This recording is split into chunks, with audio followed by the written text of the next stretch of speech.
આભમાં આષાઢના વાદળો ઘેરાયા છે ખરા, પરંતુ વરસતા નથી. ધરતીપુત્રની આંખો ચાતક નજરે આકાશ તરફ મંડાયેલી છે, પણ કુદરત જાણે રૂઠી છે. મોંઘાધાટ બિયારણો જમીનની છાતી ચીરીને બહાર તો આવ્યા છે, પણ હવે આ પાણી વિના દમ તોડી રહ્યા છે. તો કાળી મજૂરી કરીને પાકને લોહી પાણી કરીને ઉછેરવાનો હતો, પણ આ પાક આજે મુરઝાઈ રહ્યો છે. શું આ વર્ષે પણ જગતનો તાત દેવાના ડુંગર નીચે દબાઈ જશે? શું આ સુકાઈ રહેલી મગફળી ખેડૂતોના આંસુનું કારણ બનશે?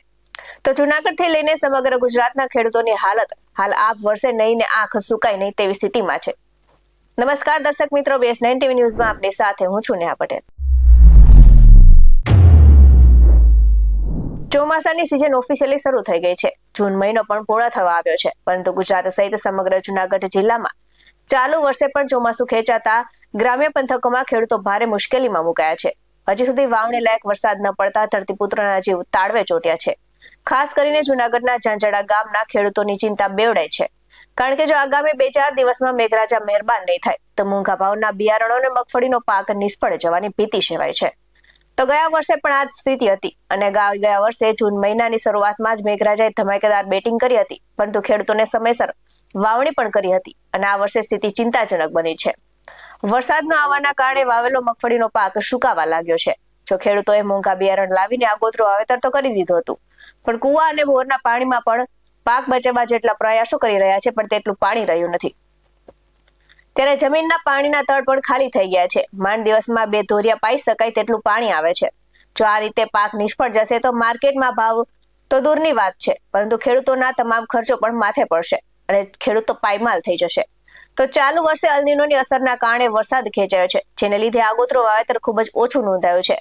તો મગફળીનું વાવેતર ગયા વર્ષે ના સમયગાળા દરમિયાન જૂનાગઢ જિલ્લામાં 1,80,000 હેક્ટરમાં મગફળીનું વાવેતર થઈ ચૂક્યું હતું, જેની સામે આ વર્ષે માત્ર આંકડો માંડ કરીને 35,000 થી 40,000 હેક્ટર સુધી પહોંચ્યો છે.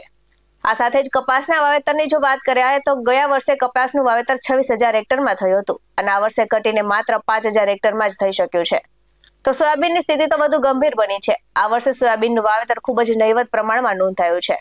ખાસ કરીને માણાવદર અને ઓજત નદી કાંઠાના ગામોમાં ખેડૂતો કે જેમણે સાહસ કરીને આગોતરું વાવેતર કર્યું હતું, તેઓ અત્યારે સૌથી મોટી કટોકટીની વચ્ચે ફસાઈ ગયા છે. તો આ પરિસ્થિતિ એટલી ગંભીર બની છે કે જિલ્લામાં ખેતીવાડી અધિકારી જીગર પટ્ટે ખેડૂતોને એક મહત્વની અપીલ કરી છે કે તંત્ર દ્વારા સલાહ આપવામાં આવી છે કે જેમને આગોતરું વાવેતર કરી દીધું છે તેઓએ પાણી ઉપલબ્ધની વ્યવસ્થાનો ઉપયોગ કરે અને આ સાથે જ ડ્રીપ અથવા તો ટપક કે ફુવારા પદ્ધતિ દ્વારા પાકને ભેજ આપીને બચાવવાનો પ્રયાસ કરે. પરંતુ અહીં સવાલ એ ઉભો થાય કે દર વર્ષે ચોમાસાની અનિયમિતતા અને અલ નીનો જેવી વૈશ્વિક અસરો વિશે અગાઉથી જ માહિતી હોય છે, તો પછી વહીવટી તંત્ર અને કૃષિ વિભાગ માત્ર એડવાઇઝરી જાહેર કરીને કેમ સંતોષ માની લે છે? મોંઘાધાટ બિયારણોના ભાવ કેમ ઘટતા નથી? અને જો પાક નિષ્ફળ જાય તો ખેડૂતોના બિયારણના ખર્ચમાં રાહત આપે તેવી કોઈ વીમા કે સહાયલક્ષી આયોજન કેમ વહીવટી સ્તરે થતું નથી? ત્યારે કુદરત રૂઠે ત્યારે તો માણસ લાચાર બની જ જાય છે, પરંતુ સિસ્ટમ અને વહીવટી તંત્ર માત્ર કાગળ પરની એડવાઇઝરી છોડીને ગ્રાઉન્ડ લેવલ પર ખેડૂતોની પડખે ક્યારે ઉભા રહેશે? જો વરસાદ હજી પણ મોંઘો થશે તો મગફળીમાં સુકારો આવવાની પણ સંભાવના ખેડૂતોએ વ્યક્ત કરી છે. આ સાથે જ ખેડૂતોએ શું કહ્યું તેના પર કરીએ નજર. મારું નામ નિલેશ કાપડિયા, ઝાંઝડા ગામ.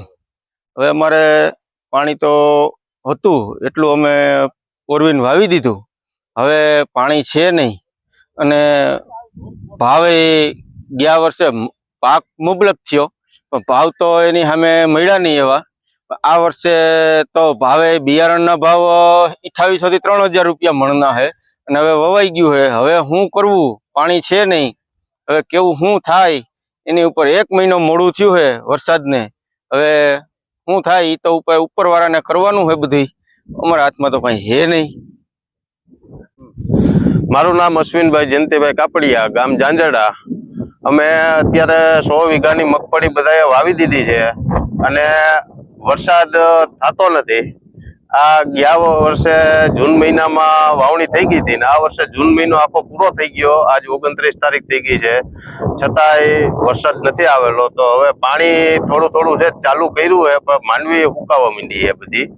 અને આ મોંઘા ભાવનું બિયારણ, ખાતર 2700 રૂપિયાના મણ લઈને દાણા વાવેલા છે.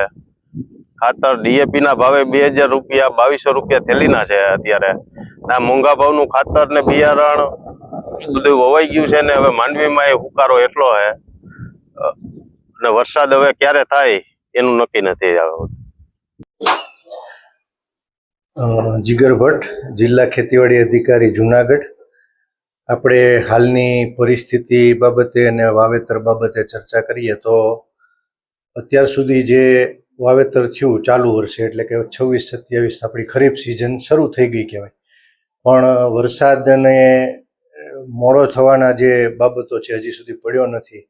તો અત્યાર સુધીમાં જે આગોતરું વાવેતર ખેડૂતો કરે છે કપાસમાં અને મગફળી ખાસ કરીને, એનું વાવેતર આગોતરું થયેલું છે, પણ ઘણું ઓછું વાવેતર છે ગત વર્ષની સરખામણીમાં જોઈએ તો.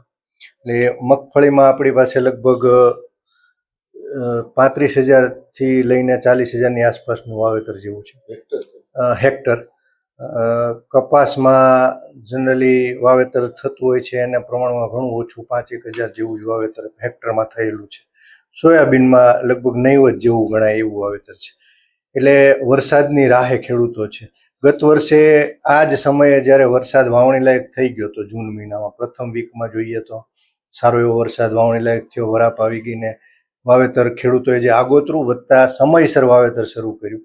1,80,000 હેક્ટરમાં મગફળીનું વાવેતર થઈ ગયેલું હતું આ સમયે. એવી જ રીતે કપાસમાં 26,000 હેક્ટરનું વાવેતર થઈ ગયું હતું. સોયાબીનમાં પણ સારું એવું 39,000 જેવું વાવેતર થઈ ગયેલું હતું. એટલે ચોક્કસ છે કે આ થોડી અલનીનોની અસરને કારણે જે આપણે હાલ સમાચારો જોઈ રહ્યા છીએ, આપણો વરસાદ થોડો ખેંચાયો છે. ખેડૂતે આગોતરું વાવેતર કર્યું છે એ પણ ચિંતામાં છે. માણાવદરમાં જે ઓજત નદીના કાંઠે ગામો છે ત્યાં વાવેતર આગોતરું કરવાના ટેવાયેલા છે એ પ્રમાણે કરેલું છે ઘણું ખરું, પણ હવે પાછી ચિંતાના વાદળો જે છે ખેડૂતોમાં જોવા મળે છે. કુદરતી આફત છે, પણ ખેડૂતોને હું એવી વિનંતી કરું કે હવે આગોતરું કર્યું છે ત્યાં એને તમે ભેજ કે એવી કોઈ વ્યવસ્થા તમારી પાસે ઉપલબ્ધ પાણી ડ્રીપ કે સ્પ્રિંકલરથી એને બચાવો. હાલ આગોતરું વાવેતર ન કરો, વરસાદની રાહ જુઓ. વરસાદ પડશે એવા શરૂઆત આપણને એંધાણ આવ્યા છે, તો ભલે થોડું મોડું પછી ટૂંકા ગાળાની પાકની જાતોની વાવેતર કરીએ, પણ વરસાદ થાય પછી આપણે વાવેતર કરીએ. આગોતરું કરીને થોડું આપણે પાકને અને જોખમ વધારે ન લઈએ એવી વિનંતી છે. આ જે આગોતરું વાવેતર અત્યારે જે થયેલું છે એ ખરેખર હવે જો વરસાદ વધુ લેટ થાય તો મગફળીમાં કયા પ્રકારની ખેડૂતોને મુસીબત ભોગવવી પડે? ચોક્કસ. અમે સતત તાલુકા સાથે આ રીતે સંપર્કમાં અમારો વાવેતર રિપોર્ટ અઠવાડિક અમે લઈએ છીએ, એની પાક પરિસ્થિતિ પણ લઈએ છીએ. સંપર્ક કરી ખેડૂતોને ભેજને જાળવી રાખવા કહીએ છીએ. ખાસ કરીને સુકારો આવવાની સંભાવના થાય વાતાવરણને પાણીની ખેંચને એને કારણે જોતા, એટલે ખેડૂતોને સલાહ એડવાઇઝરી સતત અમે કૃષિ યુનિવર્સિટીને બધાના માધ્યમથી આપતા રહીએ છીએ. પ્રેસ નોટ પણ હમણાં અમે આપી હતી. એટલે ખેડૂતોએ ખાસ અત્યારે પાકને ભેજ મળીને એનો પાક ટકી રહે એટલા પૂરતું આગોતરા વાવેતર માટે છે, અને ન કરવા માટે ખેડૂતોને અમે ખાસ અત્યારે સલાહ આપી. આવા જ વધુ અહેવાલ સાથે ફરી મળતા રહીશું. તમે અમારી YouTube ચેનલને સબસ્ક્રાઇબ કરવાનું, અમને Facebook અને Instagram પર ફોલો કરવાનું ભૂલશો નહીં. બાકી નવી અપડેટ્સ મેળવવા માટે જોતા રહો BS9 TV ન્યૂઝ. નમસ્કાર.